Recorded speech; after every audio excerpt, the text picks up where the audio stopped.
Una de las patologías probablemente más frecuentes en la ginecología, y también muchas veces sobredimensionada, en el sentido de que, como habrán podido ver de repente en la literatura, más o menos hay una incidencia muy variable, de acuerdo a cada población, que puede ser ir desde los 4 hasta el 20%.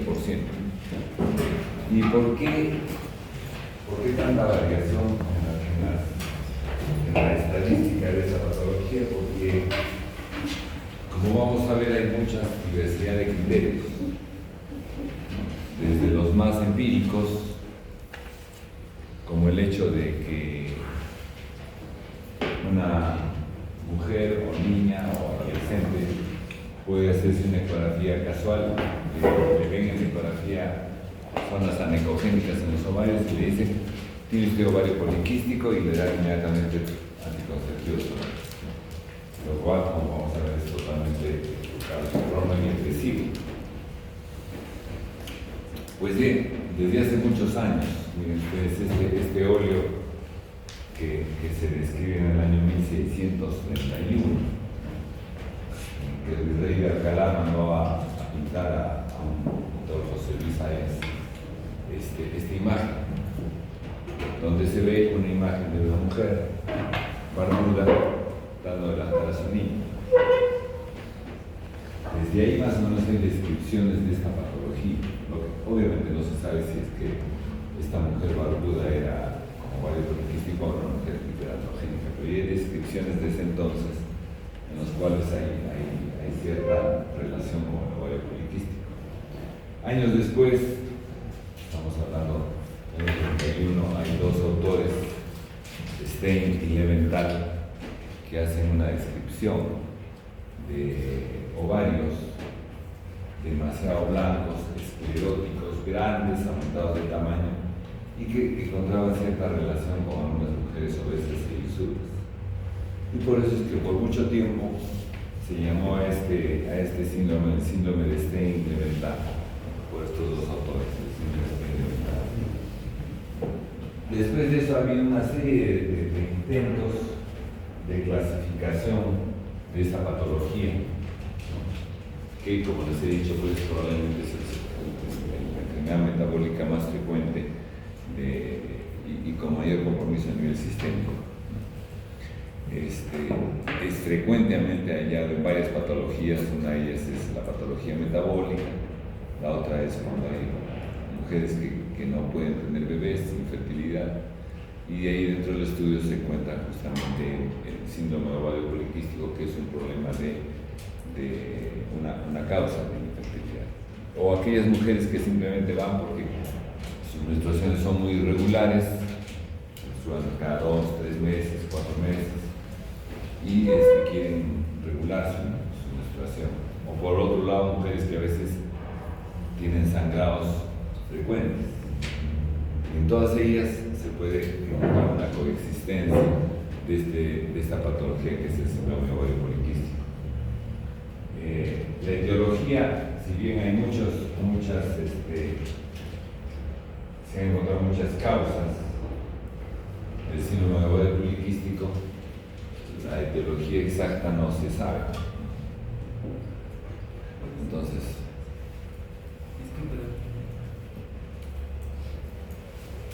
la etiología exacta no se sabe, pero se han visto que hay muchos factores, desde los preconcepcionales, en los cuales se han estudiado algunos genes que están como metidos, como el gen GTPA11, el GIP17, el GIP21, que se ha encontrado en mayor proporción en aquellas mujeres que desarrollan el síndrome. Y también se ha visto que puede haber problemas durante el embarazo. Por ejemplo, si la mujer durante el embarazo por cualquier motivo recibió algunas hormonas androgénicas, es probable que la niña tenga mayor riesgo de tener ovario poliquístico. Si la mujer desarrolla durante el embarazo la diabetes gestacional se ha visto mayor frecuencia de que las niñas mujeres en el futuro van a desarrollar síndrome ovario poliquístico. Entonces hay una serie de factores, aparte de los que les describo, y también comienza a haber algunas alteraciones en el propio metabolismo de las mujeres. Por ejemplo, se ha visto que, como ustedes saben, las gonadotrofinas coriónicas se producen en base a dos tipos de pulsatividad. ¿Qué has escuchado sobre eso? La GNRH se necesita liberar impulsos para regular los niveles de FSH y LH. Claro, pero ¿cuándo se produce la FSH y cuándo se produce la LH? ¿Con qué frecuencia de impulsos? No sé. Una relación de 2:1 FSH sobre LH normalmente. Claro, es la producción de FSH. Claro, me refiero. Se ha visto que, por ejemplo, cuando la pulsatividad es lenta, es decir, estamos hablando de un pulso alrededor de una hora, la que se produce más es la FSH. Cuando la pulsatividad es muy rápida, estamos hablando de 1 o 2 pulsos o más en una hora, quien se produce más es la LH. Entonces, se ha visto que en este síndrome la pulsatividad es más rápida, por eso es que hay un predominio de la LH. Y por eso es que, justamente en el síndrome ovario poliquístico, la relación FSH es a favor de la LH. Entonces, primer hecho que estamos hablando. Se ha visto también que la LH de alguna forma tiene que ver con una mayor producción de insulina. Y por eso se ha encontrado que también, aparte de la propia resistencia de la insulina que hay en los pacientes, el hecho de la LH aumentada hace también que aumente más la LH. Y también se ha visto que hay una menor producción de la hormona fijadora, ¿no? Y al haber menor producción de la hormona fijadora, hay mayor disponibilidad de la insulina a nivel sanguíneo, y todo eso hace que obviamente los niveles de la insulina sean mayores, y como sabemos, este aumento de la insulina tiene que ver mucho con la producción de andrógenos, como vamos a ver en el siguiente. Entonces, todos estos hechos hacen de que comienza a haber una serie de alteraciones. Entonces, partamos. Esto es lo normal, sabemos, ¿no? ¿Cuál es lo normal? Que el ciclo menstrual de la mujer dure 28 días, más o menos 7. Por eso es que, en términos generales, se acepta que un ciclo menstrual normal puede durar entre 21 a 35 días. Cuando dura más allá de 35 días los ciclos, significa que hay pocos ciclos al año, y eso se llama oligomenorrea. Y cuando la mujer menstrua menos de cada 21 días, eso significa que va a tener varios ciclos al año, y eso se llama polimenorrea. Eso es lo normal. Entonces, en la mujer con ovario poliquístico, esta regularidad se pierde. ¿Ya? Se pierde. Entonces, generalmente hay una oligomenorrea, que muchas veces tiene que ver con una oligo o anovulación. Y eso explica el primer hecho que les había dicho, que las mujeres con síndrome de ovario poliquístico muchas veces van por infertilidad, y generalmente el factor comprometido es la ovulación, por este hecho, ¿no? Pero también puede darse el caso de que por el síndrome de ovario poliquístico la mujer tenga sangrados genitales frecuentes. Por eso es que hay muchos que ahora están tratando de cambiar el término de uno de los criterios de síndrome de ovario poliquístico, que es oligoanovulación, por el término de disfunción ovárica, que abarca tanto la mujer que menstrua muy de vez en cuando, como aquella mujer que sangra muy frecuentemente. Eso se llama una disfunción ovárica. Son los criterios que vamos a ver posteriormente. Y miren ustedes todo lo de patología con lo cual se puede diferenciar el ovario poliquístico. Problemas desde el hipotálamo, problemas de la hipófisis, ¿no? Problemas en la suprarrenal. Cualquiera de estos puede dar un cuadro semejante al ovario poliquístico, caracterizado a veces por hiperandrogenismo, caracterizado a veces por problemas en la ovulación. Entonces, cuando hagamos el síndrome ovario poliquístico, como lo sugirieron en el año 2003, cuando se reunió la Sociedad Europea de Reproducción y la Sociedad Americana de Reproducción Humana, se reunieron y llegaron a un consenso, que seguramente ustedes van a escuchar como es el consenso de Rotterdam. Dicen que lo primero que tendríamos que hacer es descartar cualquier otro problema a nivel de suprarrenal, hipófisis, descartarlo para quedarnos solamente con la posibilidad de ovario poliquístico.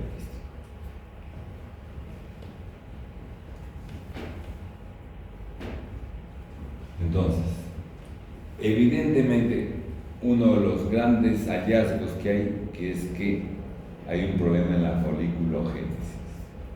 Como sabemos, ¿no? Los folículos, a medida que van madurando, va progresando su capa de la granulosa y estos hacen la producción de los estrógenos.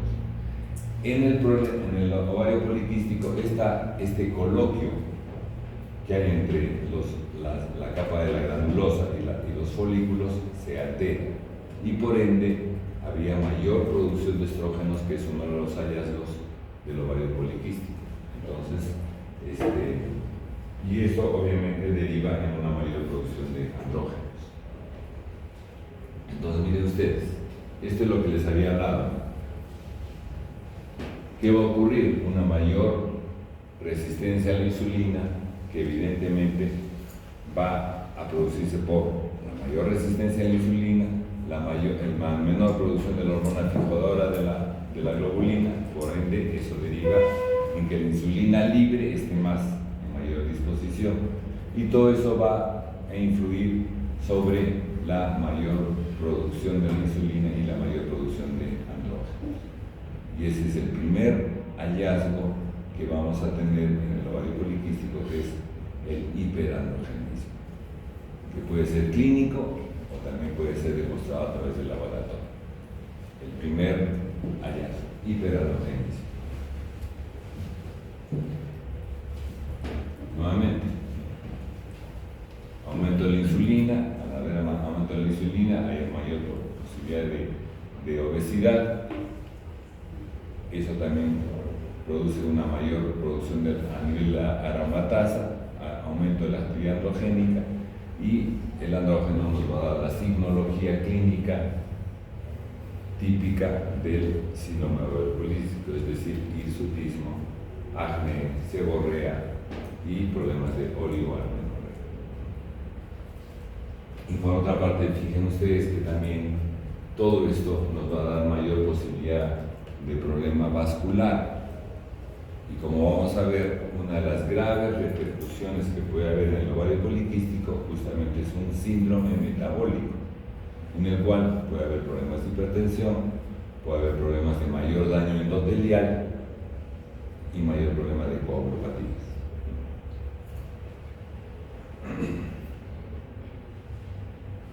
Nuevamente otro esquema de lo mismo que hemos hablado, en el cual obviamente la insulina es un factor predominante en el ovario poliquístico. Muy bien, entonces, ¿qué tenemos que hacer cuando nosotros sospechamos que una mujer tiene ovario poliquístico? Primero, lo que habíamos insistido en la primera clase que tuvimos, que es la semiología, la historia clínica, ¿no? Si es que hay antecedentes de alteraciones menstruales, o la madre o la hermana mayor que tenga problemas de alteraciones menstruales. Es decir, conocer la historia menstrual de la paciente y conocer la historia menstrual de los familiares, es importantísimo, ¿no? A través de la historia clínica tenemos que tratar de descubrir alguna antecedente de hirsutismo, acné, seborrea en la familia. Ojo, estamos hablando de hirsutismo, no estamos hablando de hipertricosis. ¿Cuál es la diferencia entre hirsutismo y hipertricosis? A ver. El hirsutismo, bueno, la hipertricosis sería el crecimiento excesivo de vello cabello en zonas donde son normales presentar, y el hirsutismo en áreas donde no debería presentar. Claro, el hirsutismo básicamente es el aumento de vellosidad en las zonas androgénicas, ¿no? Ese es el hirsutismo. En cambio, la hipertricosis es generalmente el aumento de vellosidad en antebrazo o en la pierna, ¿no? Que no son zonas androgénicas. Entonces, y generalmente se ha visto que ese aumento de vellosidad en antebrazo y en antepiernas es generalmente de tipo constitucional.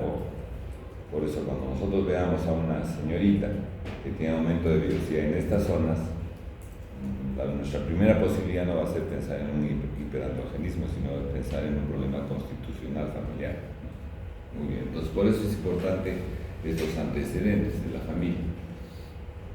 Después el tipo de actividad física, el consumo de tabaco, en fin, que es importante, ¿no?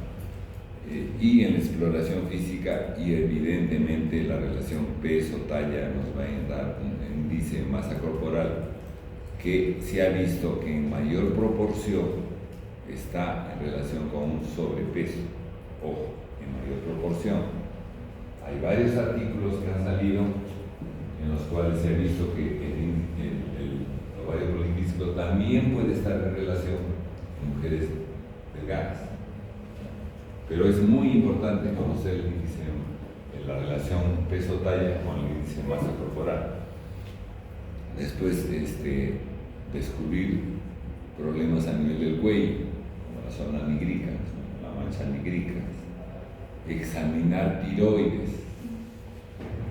No se olviden de examinar tiroides, no porque la tiroides esté en relación con el ovario poliquístico, sino justamente para llegar al diagnóstico ovario poliquístico, dos cosas que tengo que descartar que me puede dar problemas de la ovulación es prolactina alta y TSH alterada. Entonces, antes de yo pensar en ovario poliquístico, tengo que hacer ese dosaje de prolactina y TSH, y si las encuentro alteradas, obviamente ya la posibilidad diagnóstica de ovario poliquístico va a bajar. Después, igual, ¿no? Búsqueda de galatorrea, estigmas de síndrome de Cushing. Si lo encontramos esto, obviamente el diagnóstico de ovario poliquístico va a caer. Y finalmente en el laboratorio, pues lo que vamos a ver que es el marcador básico es la testosterona, ¿no? Y secundariamente nos pueden ayudar el dosaje de androstenediona y otro tipo de andrógenos, ¿no? Y la ecografía, que llevamos en imágenes, que básicamente se caracteriza por la presencia de zonas anecogénicas y un volumen ovárico aumentado, ¿no? Que es parte de los criterios de Rotterdam, ¿no? Y se utiliza un score, ¿no?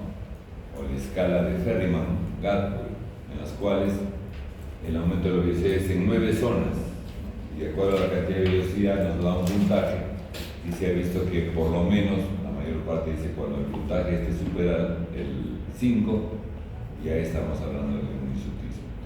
A otros es 6, pero en promedio es 5, por encima de 5 a 6, ¿no? En las 9 zonas diferentes. Y acá está. Muchas veces se nos pasa esta mancha en el cuello, como estrías amarillentas en el cuello de la acantosis nígera. Y esta es la imagen que se describe en el ovario poliquístico. Como sabemos, para medir el volumen del ovario poliquístico, ¿he hecho alguna ecografía o ha visto ecografía?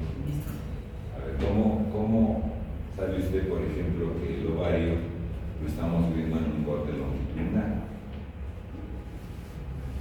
Porque para medir volumen tengo que medir longitud, alto y ancho. Son los 3. Sacando esos 3 me va a dar el volumen ovárico.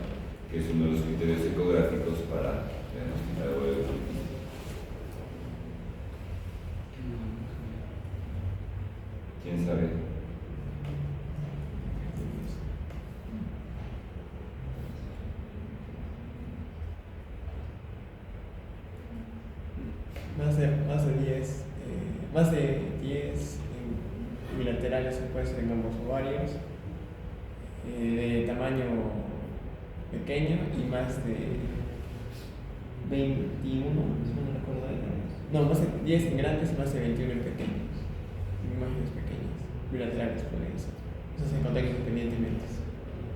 En volumen era es más de 10 10 mililitros, y en cantidad más de 25 pequeños de 2 a 9 milímetros. Entonces, por eso, volumen. El primer parámetro ecográfico es volumen. Es decir, tengo que medir el volumen del ovario. Por eso le preguntaba a su compañero, tengo que coger el ovario en longitudinal y después dar la vuelta al transductor y coger el ovario transversal. Entonces, en longitudinal mido el largo y en transversal mido el alto y el ancho. Largo por alto por ancho me va a dar el volumen. Entonces, pero ¿cómo yo sé que el ovario está en longitudinal? Bueno, pero hay algo acá. ¿Cuál es el parámetro ecográfico para ver ovarios? Los vasos ilíacos. Así es, tengo que localizar los vasos ilíacos, porque justamente el vaso ilíaco está pasando algo así, y si yo veo el vaso ilíaco pasar algo así, y lo veo el ovario, porque justamente es la ubicación anatómica del ovario, la fosita de Waldeyer, ese es un corte longitudinal. Entonces veo el vaso ilíaco así, y en ese congelo la imagen y miro la longitud del ovario. Ya tengo un parámetro. Entonces estoy con el transductor así, giro mi transductor en 45 grados hacia mí, es decir, lo giro 45 grados, y al girar 45 grados me va a dar la imagen del ovario transversal. Y ahí mido el alto por el ancho. Ya tengo las tres dimensiones que obviamente los ecógrafos actuales, ingresando los tres datos, ya te da el volumen ovárico. Si ese volumen ovárico es más de 10 centímetros cúbicos, es el primer parámetro para decir probablemente es un ovario poliquístico desde el punto de vista ecográfico primero. Y después veo estas imágenes anicogénicas, ¿no? Y las cuento. Anteriormente se decía más de 15, que midan entre 2 a 9 milímetros. Eso eran los criterios, pero actualmente se está tratando de cambiar que sea más de 25. ¿Y por qué? Porque la sensibilidad de los ecógrafos ha mejorado mucho. Entonces la sensibilidad actual de los ecógrafos es mucho más alta, por eso se dice que la exigencia es mayor. Entonces dice que más de 25 imágenes anicogénicas con dimensiones de 2 a 9 milímetros. Esos son los dos criterios ecográficos para decir tiene ovario poliquístico. Ya, muy bien.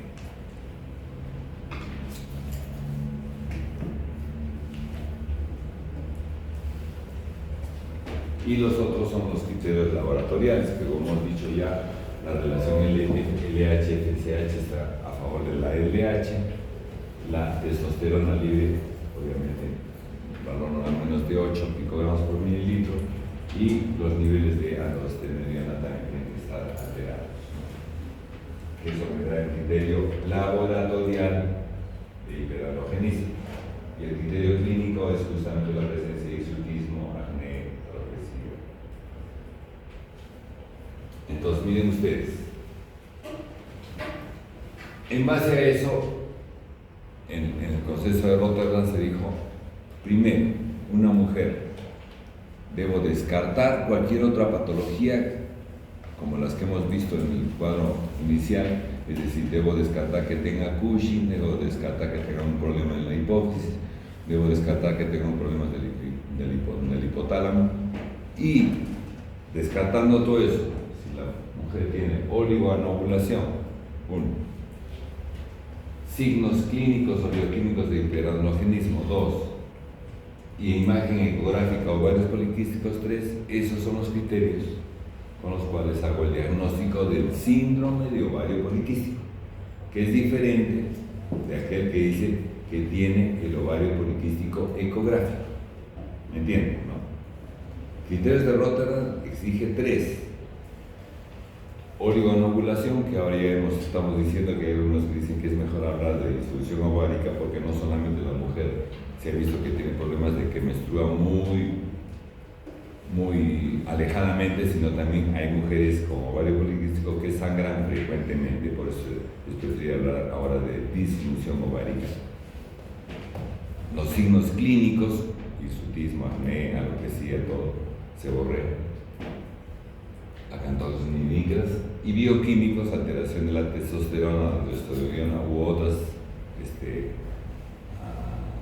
dosajes androgénicos, y el imagen ecográfica o ovarios poliquísticos. Rotterdam dice, si tiene 2 de estos 3 criterios, el diagnóstico está hecho. Pero después había otra serie de intentos de clasificar y clasifican en 4 fenotipos: el A, el B, el C y el D. Miren ustedes, el A supuestamente es el que le dicen el ovario poliquístico completo, reúne los 3 criterios: oligomenorrea, hiperandrogenismo y ecografía. El tipo B le quita la imagen ecográfica a ovarios poliquísticos. ¿Por qué? Porque dice, hay muchas mujeres que tienen una imagen ecográfica de ovarios poliquísticos y sin embargo no tienen el síndrome de ovario poliquístico. Mujeres que menstruan normalmente y que su nivel de andrógenos es normal. Por eso es que los que la meten en este fenotipo lo quitan, el criterio ecográfico de ovario poliquístico. El tipo C, que lo que quitan es problemas en la menstruación y se quedan con hiperandrogenismo y la imagen ecográfica. Y el tipo D, que para muchos dicen, no, pues si lo básico del ovario poliquístico es el hiperandrogenismo, ¿cómo vamos a hacer un diagnóstico de ovario poliquístico sin tener hiperandrogenismo? Porque el tipo D solo dice que tiene que tener problemas en la menstruación y la imagen ecográfica de ovario poliquístico. Entonces, ahora, ¿cuál es lo importante de estos fenotipos?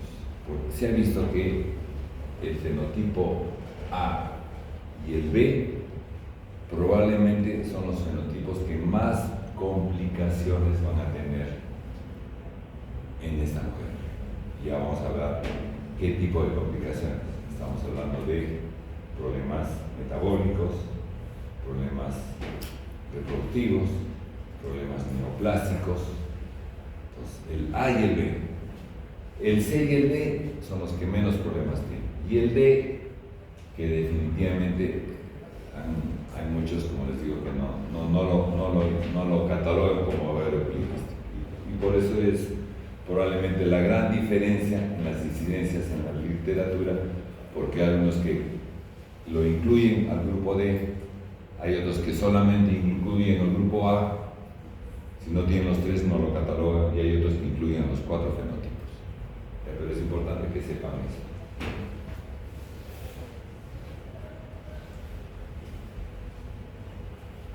Entonces, básicamente el hiperandrogenismo bioquímico es, como les había dicho, un aumento de los andrógenos, básicamente la testosterona, la androstenediona o los metabolitos que son de hidroepiandrosterona o la hidroxiprogesterona, ¿no? Ahora, no es cuestión de pedir estos estudios en cualquier momento del ciclo, hay que pedirlos entre el día 3 y 8, entendiendo que el día 1 es el primer día de la menstruación, ¿no? Y igual, la ecografía no se puede hacer en cualquier momento. La ecografía se tiene que hacer entre el día 3 y día 5 del ciclo.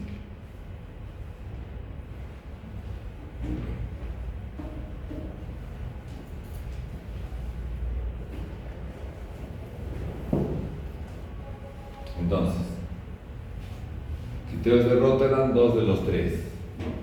Y obviamente hay que descartar primero de prolactina, problema de tiroides, problema de Cushing, en fin, o cualquier otro tipo de tumoraciones, como por ejemplo los tecomas, ¿no? Recuerden ustedes que la teca produce andrógenos, un tecoma va a producir más cantidad de andrógenos. Entonces puede haber hiperandrogenismo, pero si no reúne los otros criterios, obviamente está descartado el ovario poliquístico en este tipo de patologías. Y acá, miren ustedes todas las veces las patologías con las cuales se puede hacer el diagnóstico diferencial. Ahora, para ustedes, que están formándose como médicos generales, ¿cuál es lo importante? Uno, hacer una buena historia clínica, en la cual voy a averiguar antecedentes familiares, voy a averiguar algún problema que haya habido en la familia, de repente puedo averiguar hasta si es que se sabe si durante el embarazo recibió algún tipo de hormonas, o si se sabe si de repente durante el embarazo se diagnosticó a la mamá de la paciente diabetes gestacional, o también a veces retardo de crecimiento intrauterino. ¿Por qué? Porque todo eso puede estar en relación con la ovario poliquístico, ¿no? Segundo, si tiene alteraciones en la menstruación, si tiene la paciente en este caso problemas de obesidad, sobrepeso, si tiene alguna signología, ¿no?,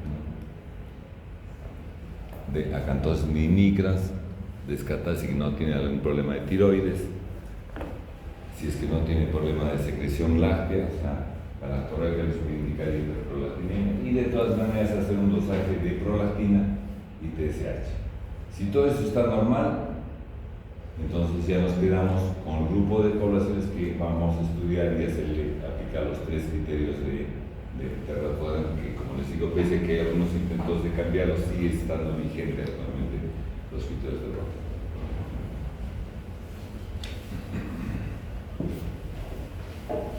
Muy bien. Les había mencionado que el tipo A, el fenotipo A y el fenotipo B probablemente son los que mayores complicaciones tienen. ¿Y cuáles son las complicaciones? Una es la metabólica. Mis alumnos son testigos que ahí, cuando pasamos visita, somos muy incisivos en tratar de ver a la paciente integralmente. ¿A qué me refiero? Pacientes que a veces están hospitalizadas por un problema de prolapso, ¿no?, y solamente es el interno, el residente, se dedican a ver el prolapso, nada más, que la van a operar. Cuando el problema de fondo, a veces se trata de pacientes que tienen 90, 100 kilos, con índice de masa corporal por encima de 35, y que mientras persista esa obesidad, obviamente de acá a un tiempo esa corporafia o esa suspensión de los prolapsos normalmente va a aparecer. Entonces, el problema metabólico es una complicación frecuente del ovario poliquístico, por lo que hemos visto. Hay algunos estudios que en Europa, por ejemplo, se hizo un estudio en que se hizo al azar. Se escogió a las mujeres que tenían solamente un discreto aumento del índice de masa corporal y se les hizo un dosaje de glucosa basal. Se encontró que por lo menos 15 a 20% de estas mujeres tenían una curva de la glucosa basal alterada. Entonces, a este grupo de mujeres que tenía la glucosa basal alterada se les hizo el test de tolerancia a la glucosa y se encontró que había casi el 8 al 12% de mujeres que tenían problemas de resistencia a la insulina. Y de este grupo se encontró que 8% cursaban con diabetes. Miren ustedes, pacientes sin síntomas, sin ningún problema, que simplemente se escogió población de riesgo y se encontraba una incidencia ya de problemas de diabetes.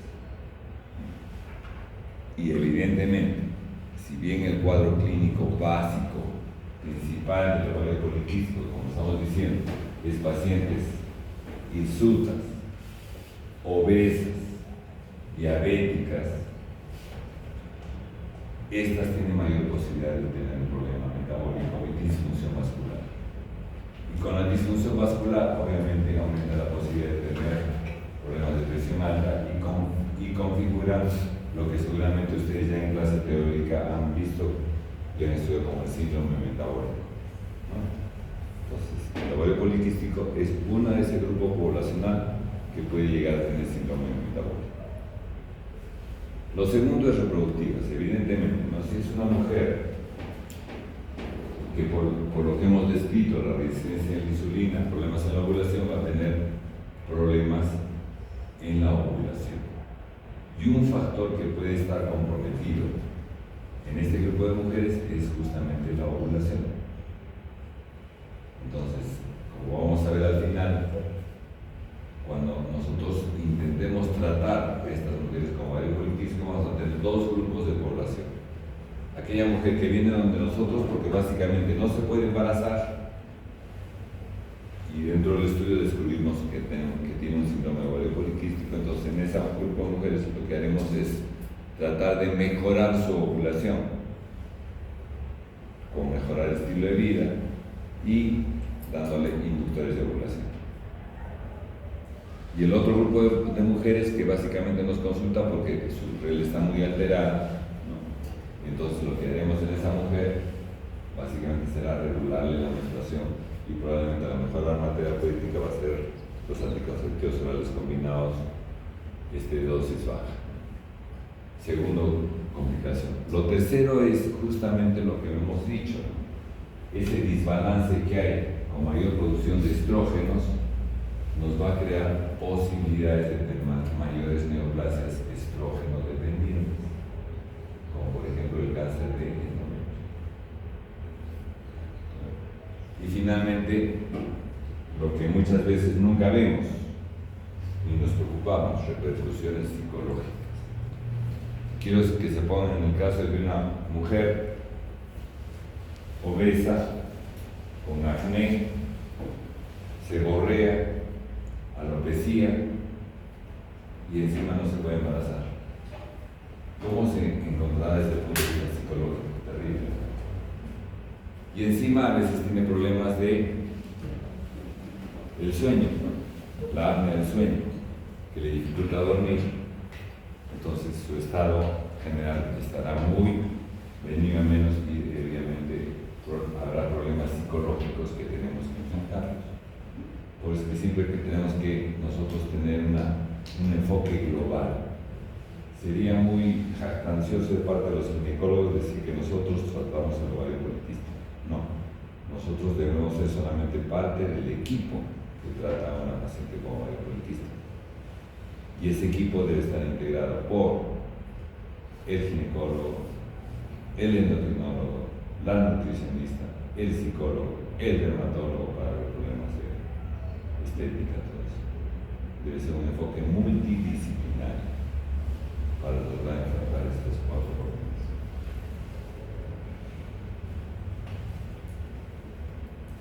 Entonces, lo que hemos dicho, ¿no? Una paciente que tiene este problema tiene mayor posibilidad de llegar a tener un síndrome metabólico, mayor problema de desarrollar la diabetes. Y recuerden ustedes, ¿no? Una mujer obesa, diabética, tiene mayor posibilidades de tener un niño macrosómico. Ese niño macrosómico tiene mayor posibilidades de ser un obeso, un infante obeso. Ese infante obeso tiene mayor posibilidades de ser un adulto obeso. Ese adulto obeso tiene mayor posibilidades de ser un diabético. Y ese círculo se va repitiendo. Si no rompemos ese círculo, vamos a tener que ustedes van a llegar a tratar mayor población de obesos, aparte del estilo de vida que ha cambiado dramáticamente, ¿no? Yo la otra vez conversando con mis alumnos les decía, hace tiempo, cuando se ven ustedes conversan con sus mamás, sus abuelitas, no había tanta comida rápida en Perú, ¿no? Era muy raro encontrar un restaurante, y generalmente los restaurantes servían comida arequipeña. Ahora tenemos las comidas rápidas, que están llenos los moles de comidas rápidas, el tipo de alimentación. Antes ustedes, para prender su televisión, tenían que pararse del asiento, prender su botoncito y encender la televisión. Después ya apareció el control remoto. Bien sentados ustedes prenden. Ahora, bueno, pero por lo menos cuando se les perdía el control remoto, iban a buscarlo, se paraban y buscaban el control remoto. Ahora no, ahora necesitan solamente un comando de voz. Bien sentados y dicen, préndete, búscate tal canal o tal serie. Entonces el estilo de vida ha cambiado dramáticamente. Si ustedes ven niños, ¿qué hacen los papás y las mamás para que estén tranquilos? ¿Qué hacen? ¿Ah? Darles el celular. Les dan el celular y los niños están acostumbrados al celular. En mis tiempos los niños salían a pasear con los del barrio, jugaban partidos del barrio hasta altas horas de la noche. Ahora los niños no hacen eso, están sentados con el celular. Entonces el estilo de vida ha cambiado dramáticamente, por eso les digo, ustedes van a tener la gran oportunidad de tratar mayores obesos, mayores síndromes metabólicos, dentro de los cuales esta patología de ovario poliquístico es una de las que cursa con esos problemas. Entonces, les espera una ardua labor. Ahora, acá hay algunos problemas que se nos presentan. Por ejemplo, en la adolescencia es común encontrar que las adolescentes normalmente tienen acné y seborrea, es parte de su desarrollo, ¿no? La adolescente, si le hacemos una ecografía, probablemente vamos a encontrar también imágenes ecográficas sugerentes de ovario poliquístico. Pero eso es parte de la maduración de su ovulación. Entonces, este es un problema a lo cual nos enfrentamos, porque la adolescente también normalmente en los 2-3 primeros años de que inicia su menarquia va a tener alteraciones menstruales. La adolescente que inicia su menarquia menstrua a los 2-3 meses, menstrua bastante, poco, a los 15 días sangra, en fin, totalmente irregular. Y entonces, ¿es fácil establecer el diagnóstico de ovario poliquístico en la adolescencia? No. Es uno de los graves problemas que existen actualmente. Por eso es de que hace algunos años hubo una reunión en Suecia entre la Nosinski y hicieron 2 recomendaciones, una de las cuales es justamente en relación a la adolescencia. Y ellos dicen lo siguiente: en un adolescente es preferible no catalogarla desde el inicio como portadora de ovario poliquístico. Sí, pero si es un adolescente que tiene antecedentes familiares, si es un adolescente que está con sobrepeso, si es un adolescente de repente que tiene algunos signos clínicos de hiperandrogenismo o que tiene imágenes ecográficas de ovario poliquístico, es preferible decirle que tiene riesgo de tener ovario poliquístico. O sea, no darle el diagnóstico.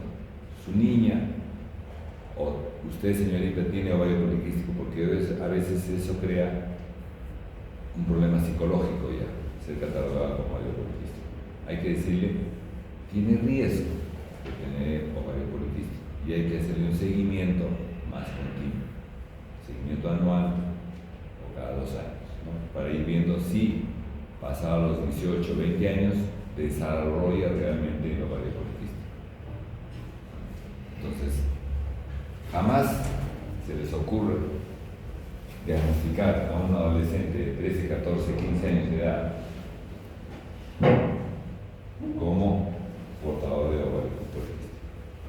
Peor aún, lo que se ve muy frecuentemente, que le ven en la ecografía del ovario poliquístico e inmediatamente comienzan a darle anticonceptivos orales combinados.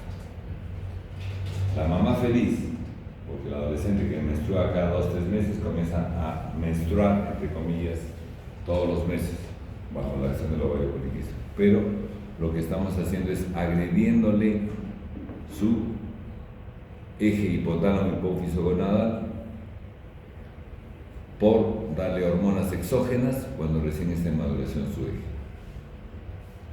Lo que tenemos que hacer simplemente es hacerle un seguimiento, y otra cosa que sí es definitivamente es mejorar su estilo de vida, es decir, aconsejarle una dieta adecuada y ejercicios que quemen calorías adecuados.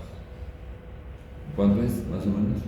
30 minutos, 7 veces a la semana. Así es. 6 a 7 días a la semana, ejercicios de 30 a 60 minutos. O sea, no vale el ejercicio donde los padres le dicen al adolescente: ya corre el sábado a correr desde las 7 hasta la 1 de la tarde, y el resto de la semana no hace nada, es por gusto. Ejercicio 6 a 7 días a la semana, de 30 a 60 minutos. Mejorar el estilo de vida. ¿Por qué? Porque se ha visto que aquellas adolescentes, o en general aquellas personas que cumplen con hacer dieta y ejercicio y comienzan a mejorar su índice de masa corporal, se ha visto que hasta un 20% comienzan a regresar espontáneamente a su menstruación.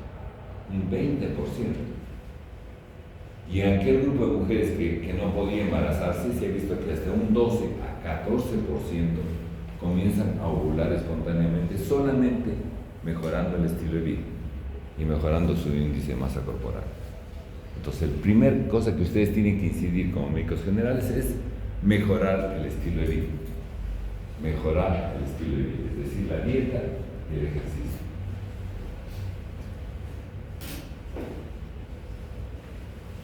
Bien. Acá hay anotaciones que con respecto justamente al diagnóstico ovario poliquístico en adolescentes, ¿no? Que dice: la irregularidad menstrual es común en los años siguientes a la menarquia. Cuando las alteraciones del ciclo persisten por oligomenorrea, o sea, ciclos de más de 45 días o menor de 21 días, 2/3 de los años posmenarquia o ausencia de ciclos durante más de 90 días después de un año posmenarquia se considera como un tipo predictor, por eso les digo, riesgo predictor de ovario poliquístico, no debe ser catalogado como ovario poliquístico. Y también lo que les decía, que es frecuente observar algunos signos clínicos de hiperandrogenismo en la niña, porque es propio del desarrollo hormonal que está teniendo. Igual, puede haber un hiperandrogenismo clínico o laboratorial, normal en las adolescentes. Y los ovarios, desde el punto de vista ecográfico, también pueden verse con varias imágenes anecogénicas que a veces solamente son ovarios multifolliculares. Además, recordemos que en la mayor parte de casos la adolescente no ha iniciado relaciones sexuales. Entonces tenemos que recurrir a la ecografía pélvica, no endovaginal. Y la ecografía pélvica, todos los que han visto ecografías pélvicas en relación a una endovaginal, definitivamente hay muchas diferencias, ¿no? La nitidez del ovario con la ecografía endovaginal es definitivamente mucho mayor. Por eso es que a veces en una ecografía pélvica no es posible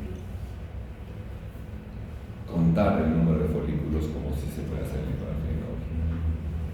Entonces, todo esto hace que, evidentemente, el diagnóstico de ovario poliquístico en el adolescente tenga sus reparos, como les había dicho. Entonces, muy bien, ¿qué vamos a hacer en el tratamiento del ovario poliquístico? Yo diría que lo más importante, como les decía, es esto: mejorar el estilo de vida, dieta y ejercicio. Ahora, si tiene problemas de la menstruación, obviamente tengo que ver qué nivel hormonal está alterado y de acuerdo dar el medicamento que requiero. Puede ser solo progesterona, puede ser estrógenos y progesterona, y generalmente debe darse a dosis baja. Dependiendo del tipo de estrógeno y dependiendo del tipo de progesterona, de acuerdo a cada realidad. Si es una niña que tiene mucho componente androgénico o una mujer que tiene mucho componente androgénico, probablemente voy a escoger una progesterona que tenga mayores efectos antiandrogénicos. Entonces, no a todas se les debe dar lo mismo, dependiendo de cada paciente. Si tiene problemas metabólicos, obviamente el estilo de vida y el uso de metformina y otro tipo de medicamentos nos pueden dar buenos resultados. Si tiene problemas de ovulación, se puede dar el citrato de clomifeno, ¿no? Generalmente se inicia el primer a quinto día o tercer a octavo día, depende de los esquemas. Se inicia con dosis bajas, 50 miligramos por día, y si no da efecto se puede subir hasta 100 o 150 miligramos por día durante 5 días. Pero también se puede dar algunos en relación con la aromatasa, como por ejemplo el letrozol. Se ha visto que tiene buenos resultados, aunque algunos estudios comprueban que, por ejemplo, si bien el letrozol tiene mejores efectos de crear un endometrio más favorable para la implantación, la tasa de embarazo comparando clomifeno y letrozol básicamente es la misma. Sin embargo, hay otros esquemas menos agresivos, como por ejemplo el uso de derivados del obusitol, como el minoxidil y inositol, asociados al ácido fólico, también se puede intentar para mejorar la calidad de la ovulación. Y bueno, esquemas más agresivos, el uso de gonotrofinas, el uso de agonistas de la dopamina, que en algunos esquemas incluso se está tratando de evitarlos, porque el uso indiscriminado de estas gonotrofinas puede crear un síndrome que se llama el síndrome de hiperestimulación ovárica, ¿no? Que es un síndrome bastante serio, ¿no? Que crea múltiples imágenes anecogénicas mucho más grandes de las que ustedes han visto, que puede llegar incluso a causar un problema de ascitis y problemas en la bulimia de la mujer, que puede comprometer su vida. Por eso algunos de estos esquemas agresivos se están teniendo que dejar de lado, y la idea es, cuando una mujer tiene problemas de ovulación, se dice que incluso un fracaso sería producir una multiovulación. Actualmente el concepto es ese, ¿no? Antes, si ustedes leen artículos, se producía la estimulación de la ovulación y se producían muchos óvulos, y a veces las mujeres que tenían problemas de fecundidad al final resultaban con un embarazo múltiple de 6 o 8 niños, lo cual obviamente también dificultaba que los 8 niños pudieran llegar a término, por eso la posibilidad de pérdida era mayor. Actualmente el enfoque reproductivo ideal es de que máximo se puede producir 1 o 2 óvulos, para de ellos escoger uno y fecundarlo, y el otro se puede preservar, o puede producirse 2 embriones y preservar un embrión, ¿no? Para mejorar de que ese embrión pueda llegar a término. Y el otro, pues no se descuida siempre del problema del hirsutismo, de la seborrea, que se puede tratar desde el punto de vista dermatológico con varios tipos de medicamentos, ¿no? Con los cuales la isotritoneína es un medicamento bastante efectivo en el problema del acné. Pero acá hay otro problema en el cual es importante recomendar lo siguiente. Si bien muchas mujeres con ovario poliquístico tienen problemas para embarazarse, no cometamos el error de decirles: usted nunca se va a poder embarazar. ¿Por qué? Porque de repente mejoramos su estilo de vida, comienza a ovular y se embarazó en el primer ciclo. Y si está recibiendo este tipo de medicamentos para el problema del acné, son medicamentos teratogénicos. Entonces, toda mujer que sigue tratamiento de ovario poliquístico, es recomendable decirle que se puede embarazar en cualquier momento, dependiendo de los medicamentos que está recibiendo y dependiendo de que si su índice de masa corporal mejora o no.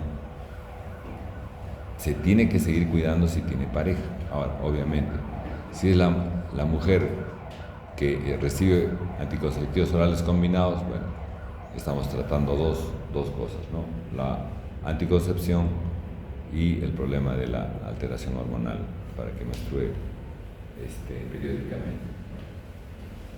Entonces,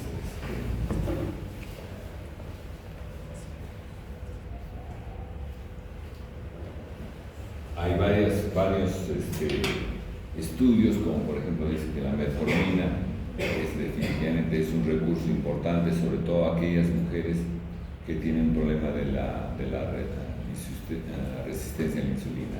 La metformina es un medicamento bastante bueno en ese sentido, pero recuerden nuevamente, no es cuestión que la metformina va a hacer milagros, y si la mujer no baja de peso con buena dieta y ejercicio, obviamente el efecto de la metformina va a ser menor. Y es lo que les decía, ¿no? Estudios que hacen para mejorar la regulación entre el citrato, clomifeno y el letrozol.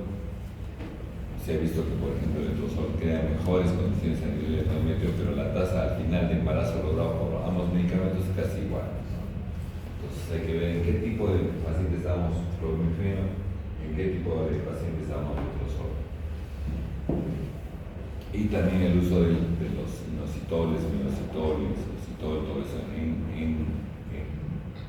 coadyuvancia con el ácido fólico, ¿no? Para mejorar la ovulación.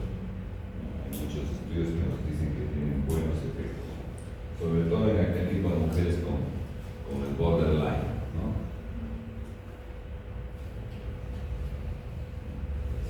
Quien puede ver esos enlaces, hay actualizaciones del ovario poliquístico, donde más o menos están resumidas todo lo que hemos conversado hasta la fecha. Muy bien. Si hubiera algún aporte, pregunta del tema, con mayor gusto para conversar. Los criterios psicológicos, ¿basta con uno o tienen que estar los dos presentes? No, los dos. Solo que, como te digo, tiene que ser hecho en el día 3 del ciclo, preferible el día 3 del ciclo. Lo que sí, no necesariamente los dos ovarios tienen que cumplir eso. Aunque uno de los ovarios tenga esos requisitos, está suficiente. Doctor, pasado los 3 años de la menarquia, ¿puedo dejar de hablar de riesgo de síndrome poliquístico y ya darle como diagnóstico? ¿O lo sigo manteniendo como factor? Hay quienes dicen que es preferible cuando la mujer tenga más de 18 años. Desde los 18 entonces.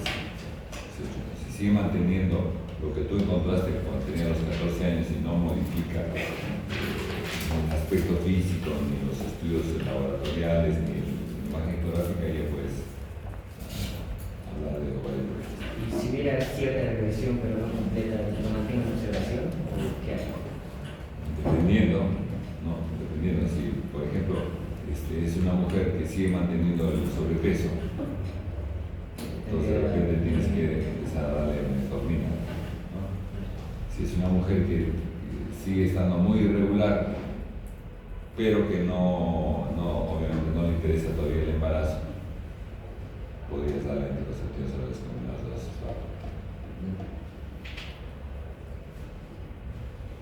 Doctor, que lo ideal sería hacer la ecografía entre el tercer día y el quinto día, pero estos pacientes tienen una rea y no están en rea, entonces ¿cómo se debe? Muy buena pregunta, siempre esperaba esa pregunta. Efectivamente, es diferente a aquella mujer que dice, no, hace 4 meses que no me vi, ¿qué vas a esperar? 3 meses más, no tiene nada. Ese grupo de mujeres que tiene así amenorreas prolongadas, hazlas en cualquier momento. Pero aquella mujer que dice, no, a mí me viene cada 2 meses. Entonces, es una mujer que puedes decir, bueno, supuestamente le ha venido en julio, le está viniendo el 10 de septiembre. Le viene su menstruación, cuenta usted 3 días y viene. Si viene, y si no viene, Si no viene, puedes hacerlo en cualquier momento. Eso tanto para la ecografía como para el perfil hormonal, ¿no? Para el perfil hormonal, claro.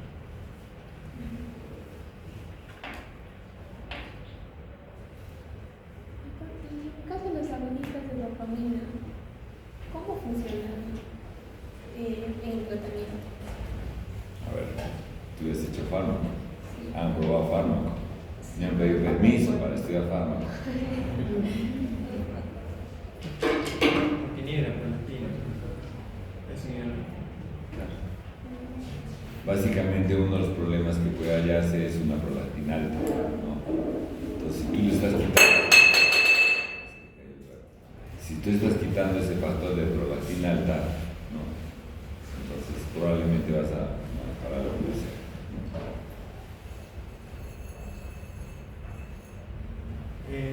Doctor, ¿qué relación tiene el aumento de insulina en patologías? No, nunca llegué a entender eso. ¿Por qué ese aumento de insulina en el sistema ovario poliquístico? Si la afectación principal es por el hiperandrogenismo, ¿cómo llega a hacerse la resistencia a la insulina? No, el aumento de la insulina es parte del síndrome. No es que el hiperandrogenismo cause problemas de diabetes, no. Lo que el hiperandrogenismo te puede causar es que la hormona fijadora de la insulina disminuye. Eso sí te puede causar. Eso sí te puede causar. Entonces, al disminuir la hormona fijadora queda más insulina libre y que actúe. Y además también se ha visto que de alguna forma hay alguna relación del sistema simpático. El sistema simpático obviamente produce mayor cantidad de catecolaminas y se ha visto que de alguna forma cuando una mujer tiene un predominio del sistema simpático, esto también le puede derivar que las catecolaminas vía alternativa te puedan producir mayor cantidad de andrógenos. O sea, ya son varios mecanismos.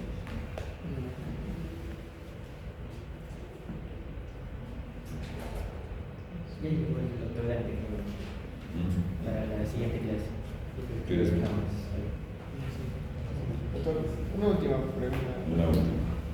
La testosterona dijo que era menor a 8 microgramos por litro y la androstenediona menor a 3 en su diapositiva. ¿Es menor o mayor? Porque No, esos son los valores normales. ya, o sea, si está mayor a eso, Ah. recién es.